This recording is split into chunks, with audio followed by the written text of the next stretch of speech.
اگر دیکھا جائے تو اس کائنات میں موجود زمین، آسمان، سورج، چاند، ستارے، سیارے، حیوان، الغرض ہر ایک چیز اپنے فرائض سر انجام دے رہی ہے۔ اسی طرح انسان کو فقر کی امانت اور اللہ کی نیابت کی ذمہ داری سونپی گئی ہے۔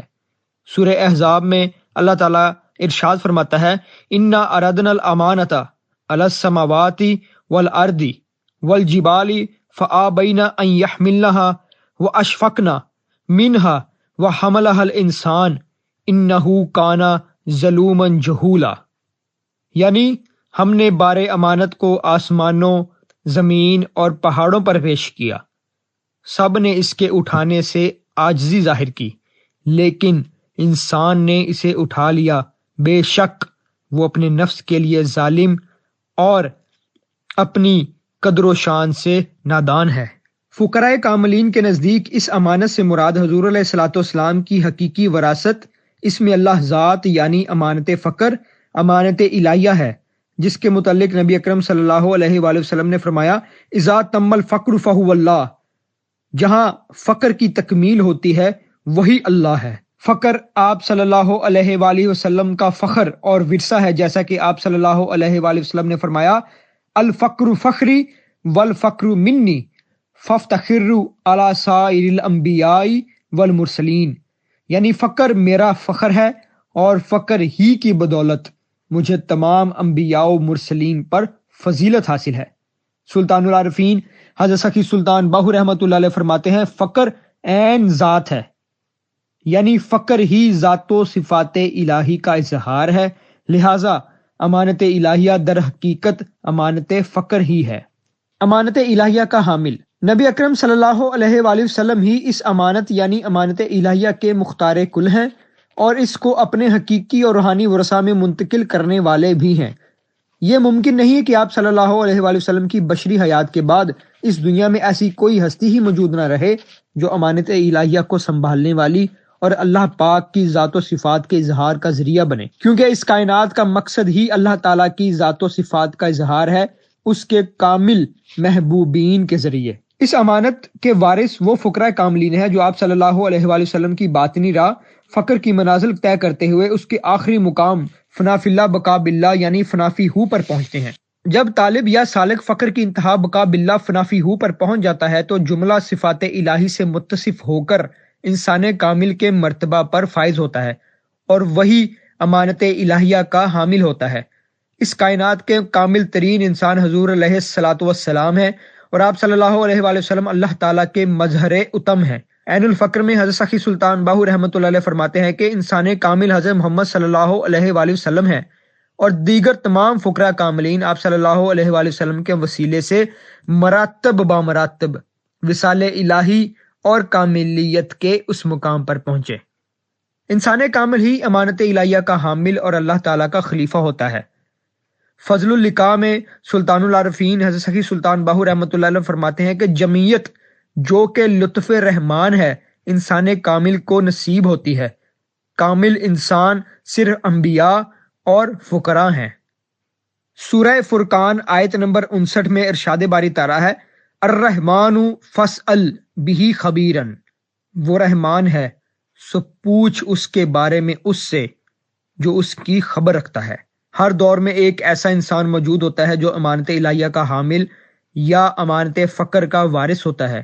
نبی اکرم صلی اللہ علیہ وآلہ وسلم خزانہ فقر کے مالک اور مختار کل ہیں، اس لیے انہی سے یہ امانت اور خزانہ فقر منتقل ہوتا رہتا ہے۔ آپ صلی اللہ علیہ وآلہ وسلم کے اذن کے بغیر کسی انسان کو امانت الہیہ منتقل نہیں ہو سکتی۔ حضور اکرم صلی اللہ علیہ وآلہ وسلم سے خزانہ فقر خاتون جنت حضرت فاطمہ الزہرا رضی اللہ تعالی عنہا کو منتقل ہوا اور آپ رضی اللہ تعالی عنہا امت محمدیہ میں فقر کی پہلی سلطان الفقر اول ہیں۔ یہی خزانہ فقر باب فقر حضرت علی کرم اللہ وجہہ کو منتقل ہوا، جن سے سلسلہ ولایت کا آغاز ہوا اور فقر امت محمدی کو منتقل ہوا، اور اہل بیت رضوان اللہ علیہ مجمعین میں خزانہ فقر حسنین کریمین رضوان اللہ علیہ مجمعین کو منتقل ہوا۔ پھر یہ منتقل در منتقل ہوتا ہوا شہ سوار فقر سیدنا غوث العظم حضرت شیخ عبد القادر جیلانی رضی اللہ تعالی عنہ تک پہنچا۔ پھر یہ خزانہ فقر سلطان العارفین حضرت سخی سلطان باہو رحمۃ اللہ علیہ تک پہنچا۔ اب جب بھی امانت الہیہ منتقل ہوتی ہے تو آقا پاک صلی اللہ علیہ وآلہ وسلم اس منتخب انسان کو تربیت کے لیے سیدنا غوث العظم حضرت شیخ عبد القادر جیلانی رضی اللہ تعالی عنہ کے حوالے کرتے ہیں، اور پھر وہاں سے اسے امانت الہیہ یا خزانہ فقر کے لیے حضرت سخی سلطان باہو رحمۃ اللہ علیہ کی بارگاہ میں حاضر ہونا پڑتا ہے۔ قیامت تک یہ خزانہ فقر کے مختار کل صاحب لولاک حضرت محمد صلی اللہ علیہ وآلہ وسلم کی اجازت اور مہر سے اسی در سے منتقل ہوگا۔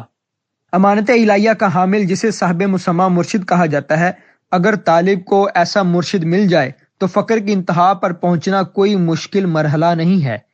اس کی شان یہ بیان کی گئی ہے کہ وہ پہلے ہی دن طالب کو سلطان الاذکار اسم اعظم ہو عطا کر دیتا ہے اور اس میں اللہ ذات تصور کے لیے عطا فرماتا ہے۔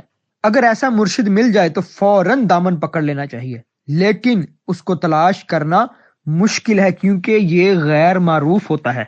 سینہ بسینہ امانت الہیہ کی منتقلی کا یہ سلسلہ قیامت تک جاری رہے گا، لیکن اس مرشد تک صرف وہی طالب پہنچتے ہیں جو اللہ تعالیٰ کی پہچان، دیدار حق تعالیٰ اور مجلس محمدی صلی اللہ علیہ وآلہ وسلم کی حضوری کی طلب لے کر گھر سے نکلتے ہیں۔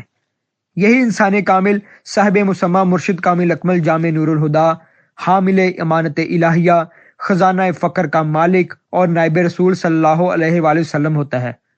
اس کی تلاش اور غلامی فقراء نے فرض قرار دی ہے، اس لیے طالب مولا پر اس کی تلاش فرض ہے۔ موجودہ دور میں امانت الہیہ کا حامل، امانت جس طالب کے سپرد کی جاتی ہے وہ ازل سے منتخب ہوتا ہے، اس کا باطن آئینہ کی طرح پاکیزہ اور صاف ہوتا ہے۔ حضور نبی اکرم صلی اللہ علیہ وآلہ وسلم اسے باطن میں بیعت فرما کر سیدنا غوث العظم حضرت شیخ عبد القادر جیلانی رضی اللہ تعالی عنہ کے سپرد فرماتے ہیں، جو اس کی باطنی تربیت کے بعد مرشد کے سپرد فرماتے ہیں۔ مرشد اسے مختلف ظاہری اور باطنی آزمائشوں اور امتحانات سے گزارتا ہے۔ جس طرح سونا بھٹی میں تپ کر کندن بن جاتا ہے، اسی طرح یہ طالب مولا اپنے بے مثل صدق، اخلاص نیت، شدت عشق، وفا و قربانی اور فضل الہی کی بدولت آزمائشوں اور امتحانات سے گزرنے کے بعد اس لائق ہو جاتا ہے کہ امانت اس کے سپرد کی جا سکے۔ وہ مرشد سے بے انتہا عشق اور مرشد کی بے لوث خدمت کی وجہ سے عاشق سے معشوق اور محب سے محبوب بن جاتا ہے۔ وہی مرشد کے دل کا محرم، رازدار اور راز پنہاں سے باخبر ہوتا ہے۔ امانت کی منتقلی بھی ان عاشق اور معشوق، محرم اور محرم راز کے درمیان ایک راز ہوتی ہے جو خاموشی اور رازداری سے عمل میں لائی جاتی ہے۔ اس دور کے طالبان مولا نے اس زمانہ کے انسان کامل اور امام الوقت کو جس بابرکت ہستی کی صورت میں پہچانا، وہ عظیم ذات سلطان العاشقین حضرت سخی سلطان محمد نجیب الرحمن مدظ اللہ الاقدس کی ہے، جو سیدنا غوث العظم رضی اللہ تعالی عنہ کے سلسلہ قادری، جسے حضرت سخی سلطان باہو رحمۃ اللہ علیہ نے سلسلہ سروری قادری کے نام سے عروج عطا فرمایا، کے موجودہ شیخ کامل اور سلطان الفقر ششم حضرت سخی سلطان محمد اصغر علی رحمۃ اللہ علیہ کے بعد امانت الہیہ کے حامل مرشد کامل اکمل جامع نور الہدا اور سلسلہ سروری قادری کے موجودہ امام اور سربراہ ہیں۔ سلطان العاشقین بحیثیت طالب مولا، عشق مرشد اور خدمت مرشد۔ فقر میں کمال عشق سے حاصل ہوتا ہے۔ فقر دراصل ہے ہی عشق۔ جن لوگوں کو اللہ تعالیٰ نے اپنی ذات کے عشق کے لیے پیدا کیا ہے، انہیں عشق کے سوا کسی شے میں سکون حاصل نہیں ہوتا۔ سلطان العاشقین حضرت سخی سلطان محمد نجیب الرحمن مدظ اللہ الاقدس عشق حقیقی کی زندہ اور اعلیٰ ترین مثال ہیں۔ آپ مدظ اللہ الاقدس نے عشق کے میدان میں جست لگائی اور اپنی ہمت و فضل الہی سے اس میدان کی ہر بازی جیت لی، اور ظاہر و باطن کی ہر آزمائش پر اپنی قوت عشق سے پورا اترے۔ دراصل عشق کی قوت ہی راہ فقر میں آنے والی تمام آزمائشوں سے گزرنے کے لیے صبر، ہمت اور استقامت کی طاقت فراہم کرتی ہے۔ اسی عشق کی وجہ سے محب اپنے محبوب کی ہر خواہش اور خوشی کو اپنی ذات کے آرام و سکون سے بڑھ کر جانتا ہے، اور پھر اس کی خوشی کی خاطر اپنا تمام چین و سکون، مال و اسباب، ہر خوشی، ہر خواہش اس کے قدموں میں ڈھیر کر دیتا ہے۔ آپ مدظ اللہ الاقدس عشق مرشد میں اس طرح گم ہوئے کہ اپنی ذات کا کوئی ہوش ہی نہ رہا۔ دوستوں کی دوستی، امراء کی محفلیں، رشتہ داریاں، سب کچھ چھوٹ گیا، حتیٰ کہ کھانے پینے، پہننے اوڑھنے کی بھی فکر نہ رہی۔ بس ہر دم مرشد کی خوشی اور فکر رہنے لگی۔ مرشد کے دیدار کی تمنا کے سوا ہر تمنا مٹ گئی۔ ایک ہی فکر کہ کس طرح مرشد کو راضی کیا جائے۔ ان کی ایک مسکراہٹ اور محبت بھری نگاہ کی خاطر جان تک لٹانے کو تیار رہتے۔ مرشد پاک بھی آپ کے عشق سے بخوبی واقف تھے۔ آپ مدظ اللہ الاقدس کے مرشد پاک نے آپ کو کئی بار آزمایا۔ باطنی آزمائشوں کے بارے میں تو اللہ پاک اور اس کا طالب ہی بہتر جانتے ہیں، لیکن ظاہری طور پر بھی آپ ہی مرشد کی نگاہ کا مرکز بن گئے۔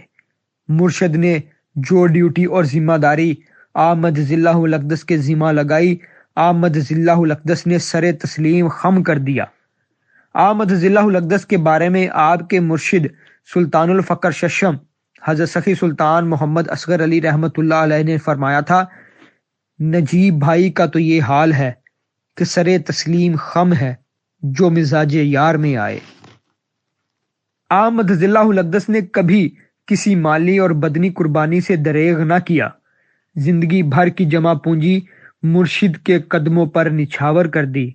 رات رات بھر بیدار رہ کر مرشد کی خدمت کی، اور ان کی دی گئی ڈیوٹیوں اور فرائض کو نبھانے میں کوئی کسر اٹھا نہ رکھی۔ آپ مدظ اللہ الاقدس نے عشق مرشد میں ان گنت ذمہ داریاں ادا کیں۔ راہ فقر میں ظاہری آزمائشوں اور امتحانات سے 1000 گنا زیادہ کڑے باطنی امتحانات اور آزمائشیں ہوتی ہیں جو احاطہ تحریر میں نہیں آ سکتی۔ آپ مدظ اللہ الاقدس ان باطنی آزمائشوں اور امتحانات کے متعلق اکثر فرماتے ہیں، جو باطنی آزمائشیں ہم پر گزریں، اگر وہ کسی پہاڑ پر گزرتی تو وہ بھی ریزہ ریزہ ہو جاتا۔ آپ مدظ اللہ الاقدس کے عشق کی سچائی نے آپ کو ہر آزمائش اور ہر امتحان میں سرخروئی عطا کی۔ مرشد کا کرم اور اللہ کا فضل بھی طالب کے عشق اور صدق کے مطابق ہی اس کے شامل حال ہوتا ہے، اور آپ مدظ اللہ الاقدس کے بے پایاں عشق و صدق کی بدولت اللہ کا فضل اور مرشد کا کرم بھی آپ مدظ اللہ الاقدس پر بے حساب تھا۔ بس آپ ہر آزمائش میں کامیاب ہوتے گئے اور محبوبیت کی منازل طے کرتے ہوئے اعلیٰ ترین مقام پر فائز ہو گئے۔ منتقلی امانت الہیہ۔ سلطان العاشقین مدظ اللہ الاقدس کی اپنے مرشد سے بے لوث محبت اور خدمت کی بنا پر سلطان الفقر ششم حضرت سخی سلطان محمد اصغر علی رحمۃ اللہ علیہ نے آپ کو اپنے روحانی وارث کے طور پر چن لیا، جیسا کہ سورہ شورى آیت نمبر 13 میں اللہ تعالیٰ ارشاد فرماتا ہے، اللہ یجتبی الیہ من یشاء ویہدی الیہ من ینیب، یعنی وہ جسے چاہتا ہے اپنے خاص قرب کے لیے چن لیتا ہے اور اپنی طرف آنے کی راہ دکھا دیتا ہے۔ 12 اپریل 1998 کو سلطان العاشقین حضرت سخی سلطان محمد نجیب الرحمن مدظ اللہ الاقدس سلطان الفقر ششم حضرت سخی سلطان محمد اصغر علی رحمۃ اللہ علیہ کی غلامی میں پہنچے اور اپنے مرشد پاک کی ذات میں یوں فنا ہوئے کہ اپنے مرشد پاک کی زندگی کا ہی ایک عکس بن کر رہ گئے، اور ہر لمحہ زندگی کو آپ رحمۃ اللہ علیہ کی ڈیوٹی اور غلامی کے لیے وقف کر دیا۔ 1998 سے سن 2001 تک سلطان الفقر ششم حضرت سخی سلطان محمد اصغر علی رحمۃ اللہ علیہ نے سلطان العاشقین حضرت سخی سلطان محمد نجیب الرحمن مدظ اللہ الاقدس کو ظاہری اور باطنی طور پر بہت سی آزمائشوں سے گزارا۔ اللہ تعالیٰ کے فضل اور توفیق کی بدولت آپ مدظ اللہ الاقدس ہر آزمائش اور امتحان میں پورا اترے۔ جب مرشد پاک نے امانت کے وارث کو اچھی طرح پرکھ لیا تو حج کا قصد فرمایا۔ 28 فروری سن 2001 بروز بدھ آپ رحمۃ اللہ علیہ 9 منتخب طالبان مولا اور 3 خواتین کے ہمراہ حج کے لیے تشریف لے گئے۔ 9 مارچ سن 2000 کو حج سے فراغت پالی اور آپ رحمۃ اللہ علیہ 17 مارچ بعد نماز عشاء مکہ مکرمہ سے مدینہ شریف کی طرف روانہ ہوئے۔ آخر کار 21 مارچ سن 2001 کا وہ دن آ گیا جس کا آپ مدظ اللہ الاقدس کے مرشد سلطان الفقہ ششم حضرت سخی سلطان محمد اصغر علی رحمۃ اللہ علیہ 20 سال سے انتظار فرما رہے تھے۔ امانت کی منتقلی کے لیے جس طالب کو منتخب کر کے آپ رحمۃ اللہ علیہ بارگاہ نبوی صلی اللہ علیہ وآلہ وسلم میں تشریف لائے تھے، وہ مقبول اور منظور ہو گیا۔ اس یادگار لمحہ کو سلطان العاشقین حضرت سخی سلطان محمد نجیب الرحمن مدظ اللہ الاقدس یوں بیان فرماتے ہیں: مرشد کریم سلطان الفقر حضرت سخی سلطان محمد اصغر علی رحمۃ اللہ علیہ کے ہمراہ روضہ رسول صلی اللہ علیہ وآلہ وسلم پر حاضری سب سے بڑی سعادت اور خوش نصیبی تھی۔ مجھے تو 21 مارچ سن 2001 کا دن نہیں بھولتا، جب نماز مغرب کی ادائیگی کے بعد تمام ساتھی مختلف کاموں کے سلسلے میں ادھر ادھر چلے گئے اور آپ رحمۃ اللہ علیہ کے ساتھ صرف میں رہ گیا۔ آپ رحمۃ اللہ علیہ نے حکم فرمایا، چلیں آقا پاک علیہ الصلوۃ والسلام کی بارگاہ میں حاضری دے آئیں۔ اس وقت باب الاسلام کے پاس رش اتنا زیادہ تھا کہ داخلہ مشکل ہو رہا تھا۔ آپ رحمۃ اللہ علیہ کو رش اور ہجوم سے بچانے کے لیے میں ساتھ ساتھ چلتے ہوئے راستہ بناتا گیا۔ روضہ رسول صلی اللہ علیہ وآلہ وسلم پر اس دن کی حاضری میری زندگی کا سب سے اہم واقعہ تھا۔ یوں محسوس ہو رہا تھا کہ مجھ پر انوار و تجلیات کی بارش ہو رہی ہے۔ میری آنکھوں سے آنسو جاری تھے۔ جیسے ہی مرشد کریم روضہ رسول صلی اللہ علیہ وآلہ وسلم کی جالی کے سامنے پہنچے تو اچانک آپ رحمۃ اللہ علیہ کے سامنے والے آدمی جو کہ ویل چیئر پر سوار تھا کہ ویل چیئر کا پہیہ قالین میں پھنس گیا اور لائن رک گئی۔ آپ رحمۃ اللہ علیہ نے چہرہ مبارک روضہ رسول صلی اللہ علیہ وآلہ وسلم کی طرف کیا۔ اس وقت آپ رحمۃ اللہ علیہ کا چہرہ مبارک چاند سے زیادہ روشن نظر آ رہا تھا۔ میری ایک نظر روضہ رسول کو دیکھتی اور پھر پلٹ کر آپ رحمۃ اللہ علیہ کے چہرے مبارک پر پڑتی۔ میں نے اپنی زندگی میں اتنا حسین منظر کبھی نہیں دیکھا تھا۔ عجیب محویت کا عالم تھا۔ اتنے میں روضہ رسول صلی اللہ علیہ وآلہ وسلم کے پاس کھڑے شرطے یعنی سپاہی نے مرشد کریم کی طرف اشارہ کر کے کتاروں کے دوسری طرف کھڑے شرطوں کو آواز دی، یا شیخ، یعنی لائن اس شیخ کی وجہ سے رکی ہے۔ سبحان اللہ، ان کے منہ سے بھی یا شیخ نکل گیا۔ شرطے لپک کر مرشد کریم کی طرف بڑھے تو اس وقت وہاں کھڑے ہزاروں لوگوں کی نگاہیں میرے مرشد کریم کی طرف اٹھ گئیں۔ ہر آدمی محویت سے آپ رحمۃ اللہ علیہ کی طرف دیکھ رہا تھا۔ یوں محسوس ہو رہا تھا جیسے وقت تھم گیا ہو۔ شرطے نے بڑھ کر آپ رحمۃ اللہ علیہ کا بازو پکڑنا چاہا تو میں نے جلدی سے شرطے کا ہاتھ پکڑ کر اس کو آگے ویل چیئر والے کی طرف متوجہ کیا اور کہا کہ لائن اس کی وجہ سے رکی ہوئی ہے۔ شرطوں نے جلدی سے ویل چیئر کا پہیہ سیدھا کیا اور یوں لائن دوبارہ حرکت میں آئی۔ روضہ رسول صلی اللہ علیہ وآلہ وسلم پر حاضری کے بعد ہم باب جبرائیل کے قریب کچھ دیر رکے تو میں نے آپ رحمۃ اللہ علیہ کی بارگاہ میں عرض کی، حضور، عالم اسلام مختلف فرقوں میں بٹ چکا ہے۔ تمام لوگوں اور خاص کر ماڈرن تعلیم یافتہ لوگوں کی نظر حق کی طرف نہیں ہے۔ عالم اسلام کو عالم کفر نے متحد ہو کر گھیر رکھا ہے۔ آپ رحمۃ اللہ علیہ مہربانی فرمائے کہ اسلام کا بول بالا ہو اور شیطانی گروہ مغلوب ہو۔ مرشد پاک نے میری آنکھوں میں آنکھیں ڈالیں اور فرمایا، ہمیں تو دل کا محرم مل گیا ہے، یعنی ہمارا معاملہ تو حل ہو گیا اور کام بھی ختم ہو گیا۔ وہیں پر آپ رحمۃ اللہ علیہ نے مجھ پر کرم اور مہربانی فرما دی اور باطنی طور پر سیراب کر دیا، اور ساتھ ہی باطنی طور پر اس راز کو راز رکھنے کے لیے طاقت بھی عطا فرما دی۔ اس دن کے بعد سے آپ رحمۃ اللہ علیہ کا چہرہ مبارک خوشی سے دمک اٹھا اور طبیعت حشاش بشاش ہو گئی۔ یوں معلوم ہوتا تھا کہ آپ رحمۃ اللہ علیہ کی تمام بیماریاں اور پریشانیاں ختم ہو گئی ہیں۔ آپ رحمۃ اللہ علیہ نے فرمایا، ہم جس مقصد کے لیے آقا پاک صلی اللہ علیہ وآلہ وسلم کی بارگاہ میں آئے تھے وہ پورا ہو گیا، اور اس عظیم مقصد کے طفیل ہر ساتھی جو بھی مراد لے کر آیا تھا، خواہ وہ دنیا کی ہو یا آخرت کی، اس کی وہ مراد بھی پوری ہو گئی۔ اور یہ اس فقیر نے ہوتا بھی دیکھا کہ جو کاروبار کی ترقی کے لیے ساتھ گیا تھا اس کا کاروبار چمک اٹھا، اور جو بھی جس مقصد کے لیے گیا حج کے بعد اس کا مقصد پورا ہو گیا۔ ظاہری طور پر ایسا محسوس ہوتا تھا جیسے آپ رحمت اللہ علیہ کے سر سے بہت بڑی ذمہ داری اور کوئی بھاری بوجھ اتر گیا ہو۔ سلطان الفقر ششم حضرت سخی سلطان محمد اصغر علی رحمت اللہ علیہ نے ایک بار سلطان العاشقین حضرت سخی سلطان محمد نجیب الرحمن مدد اللہ الاقدس سے فرمایا تھا، ہم فقر کا عنوان ہے اور آپ اس کی تفصیل ہوں گے۔ یہ بات حرف بحرف سچ ثابت ہوئی۔ سلطان الفقر ششم رحمت اللہ علیہ نے اس مادہ پرست دور میں فقر کے بند دروازے کو عوام الناس پر کھولا، اور سلطان العاشقین مدد اللہ الاقدس اسے دنیا بھر میں عام فرما رہے ہیں۔ گزشتہ ادوار میں طالبوں اور مریدوں کو اس میں لحظات 4 منازل میں ترتیب وار عطا کیا جاتا تھا، یعنی اللہ، للہ، لہو اور ہو۔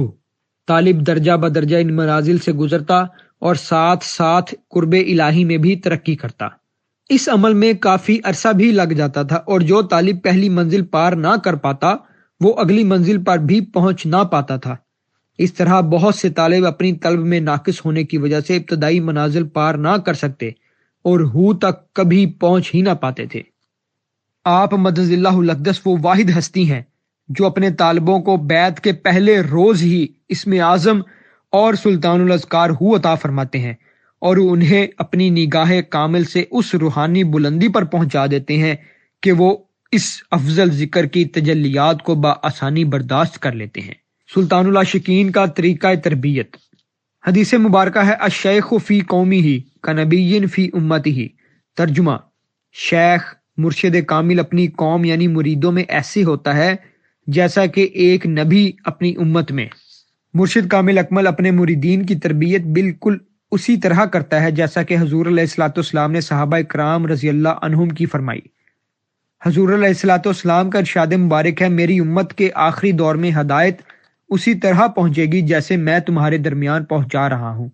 حضور علیہ الصلوۃ والسلام کا طریقہ تربیت کیا تھا کہ آپ صلی اللہ علیہ وآلہ وسلم نے صحابہ کرام رضوان اللہ علیہم اجمعین کو طویل ورد اور وظائف میں مشغول فرمایا تھا؟ اس کا جواب ہمیں سورہ جمعہ کی اس آیت مبارکہ سے ملتا ہے، هو الذی بعث فی الامیین رسولا منہم یتلو علیہم آیاتہ ویزکیہم ویعلمہم الکتاب والحکمہ۔ ترجمہ: وہی اللہ ہے جس نے مابعوث فرمایا امیوں میں سے ایک رسول صلی اللہ علیہ وآلہ وسلم جو پڑھ کر سناتا ہے ان کو اس کی آیات، اور اپنی نگاہ کامل سے ان کا تزکیہ نفس یعنی نفسوں کو پاک کرتا ہے، اور انہیں کتاب کا علم لدنی اور حکمت سکھاتا ہے۔ اس آیت سے ثابت ہوتا ہے کہ آپ صلی اللہ علیہ وآلہ وسلم صحابہ کرام رضی اللہ عنہم کو قرآن پاک کی تعلیم دیتے اور پھر نگاہ کامل سے ان کا تزکیہ فرماتے تاکہ ان کے قلوب پاک ہو کر قرآن کے نور کو جذب کرنے کے اہل ہو سکیں۔ جب نفس کا تزکیہ ہو جاتا ہے تو تصفیہ قلب خود بخود ہو جاتا ہے، اور جلوہ حق آئینہ دل میں صاف نظر آنے لگتا ہے، اور دل جلوہ حق کے لیے بے قرار رہنے لگتا ہے۔ یہ بے قراری دراصل عشق الہی کا آغاز ہے، اور عشق حقیقی کا یہ شعلہ محبوبین الہی کی نورانی صحبت کے بغیر نہیں بھڑکتا۔ الفتح الربانی فصل 14 میں سیدنا غوث العظم حضرت شیخ عبد القادر جیلانی رضی اللہ تعالیٰ عنہ فرماتے ہیں، تمہارے درمیان صورتاً کوئی نبی موجود نہیں ہے کہ تم اس کی اتباع کرو، پس جب تم حضور نبی کریم صلی اللہ علیہ وآلہ وسلم کے متبعین یعنی مرشد کامل کی اتباع کرو گے جو کہ حضور نبی کریم صلی اللہ علیہ وآلہ وسلم کی حقیقی اتباع کرنے والے اور اتباع میں ثابت قدم ہیں، تو گویا تم نے نبی کریم صلی اللہ علیہ وآلہ وسلم کی اتباع کی۔ جب تم ان کی زیارت کرو گے تو گویا تم نے نبی کریم صلی اللہ علیہ وآلہ وسلم کی زیارت کی۔ سر الاسرار فصل نمبر 5 میں سیدنا غوث العظم حضرت شیخ عبد القادر جیلانی رضی اللہ تعالیٰ عنہ فرماتے ہیں کہ ولی کامل یعنی مرشد کامل اکمل حضور علیہ الصلوۃ والسلام کی اس ولایت کا حامل ہوتا ہے جو آپ صلی اللہ علیہ وآلہ وسلم کی نبوت باطن کا جزو ہے، اور آپ صلی اللہ علیہ وآلہ وسلم کی طرف سے اس ولی کامل کے پاس امانت ہوتی ہے۔ جو شخص بھی خلوص دل اور صدق نیت سے ان اولیاء کرام کی صحبت میں بیٹھتا ہے، اس کے دل میں بھی وہ نور سرایت کر جاتا ہے جو انہوں نے حضور نبی اکرم صلی اللہ علیہ وآلہ وسلم سے حاصل کیا تھا، اور اس کا ظاہر و باطن سنور جاتا ہے۔ اس کی زندہ مثالیں ہماری آنکھوں کے سامنے موجود ہیں۔ سیدنا غوث العظم حضرت شیخ عبد القادر جیلانی رضی اللہ تعالیٰ عنہ کی نگاہ کامل پڑتے ہی قزاقوں کا پورا گروہ طائب ہو کر ولایت کے اعلیٰ درجات پر فائز ہو گیا۔ حضرت امام احمد بن حنبل رحمۃ اللہ علیہ حضرت بشر حافی رحمۃ اللہ علیہ کی بارگاہ میں پہنچے تو حقیقت تک رسائی پا گئے۔ حضرت امام ابو حنیفہ رحمۃ اللہ علیہ حضرت بہلول دانا رحمۃ اللہ علیہ کی صحبت میں رہے تو امام سے بلند ہو کر ولایت کاملہ کے درجہ پر فائز ہو گئے۔ قصہ مختصر یہ کہ اولیاء کرام کی صحبت میں بیٹھنے والا کبھی خالی ہاتھ اور بے مراد نہیں رہتا۔ حدیث مبارکہ ہے، یہ وہ لوگ ہیں جن کے پاس بیٹھنے والا بدبخت نہیں رہتا۔ آج کل کے مادہ پرست دور میں لوگوں کے پاس اتنا وقت اور ہمت نہیں رہی کہ وہ نفسانی بیماریوں سے نجات حاصل کرنے کے لیے محنت، ریاضت اور سخت مجاہدات کریں اور طرح طرح کے ورد و وظائف میں مصروف رہیں، بلکہ حقیقت تو یہ ہے کہ زیادہ ورد و وظائف سے نفس پاک ہونے کی بجائے عبادات کے غرور میں مبتلا ہو کر مزید میلا اور موٹا ہو جاتا ہے۔ حضرت سلطان باہو رحمۃ اللہ علیہ کی تعلیمات کے مطابق اس کے لیے بہترین اور آسان ترین طریقہ ذکر اور تصور اسم اللہ ذات ہے۔ سلطان العاشقین حضرت سخی سلطان محمد نجیب الرحمن مدد اللہ الاقدس اس روئے زمین پر اور مشائخ سرور قادری میں وہ واحد ہستی ہیں جو اپنے ہر طالب کو بیعت کے پہلے روز ہی سلطان الاذکار ہو عطا فرماتے ہیں، اور اسم اللہ ذات کا سنہری نقش تصور اور مشق مرکوم وجودیہ کے لیے عطا فرما کر فقر کی انتہا پر پہنچنا آسان کر دیتے ہیں۔ ذکر تصور اسم اللہ دا سلطان العاشقین کولوں جیڑا پائے، ہو دے تصور وچ رہے ہمیشہ ذاتی اسم او کمائے، مشق مرکوم وجودیہ دے نال اپنے تن نو او پاک کرائے، سلطان نجیب صادقاں عاشقاں نو اللہ دے نال ملائے۔ آمد اللہ الاقدس آفتاب کی طرح اپنا نورانی فیض ہر طالب پر یکساں نچھاور فرماتے ہیں، بس فرق صرف اتنا ہے کہ ہر دل کی زمین اپنی خاصیت کے مطابق سیراب ہوتی اور فیض پاتی ہے۔